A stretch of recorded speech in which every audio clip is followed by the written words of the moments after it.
Desde 2019 nós estamos trabajando riba diferente proyectos para probar como nós por coleccionar data riba do medio ambiente de uma forma curta, nota caro e curta relativamente fácil para haci. Vou pedir data na aqui nós não temos momento aqui.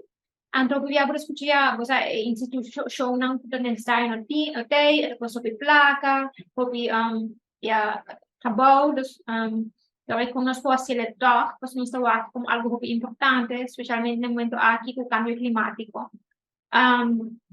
Nós há 2 rounds de financiamento de Unesco, então, esse aí nós logra criar vários prototipos para a midi com a maneira calidad de aere, calidad de lama, como também cambio espacial.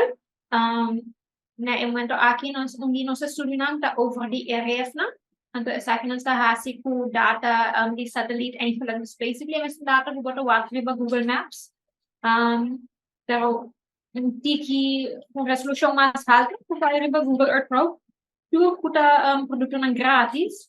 Kami nagpo-work cambio na ano pumili ng tama. Ito aqui ay financiamento ayon pa sa di União Europea, bao di fondo resembled, itong fondo puta yung enfoque riba OCPs, dus area ng overseas di União Europea. Ando ko essay no sa trabajando na momento aqui.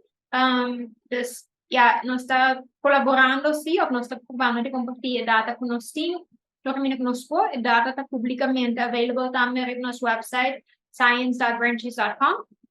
No momento aqui nós temos processo de validação também para validar com accurate a data está conosco.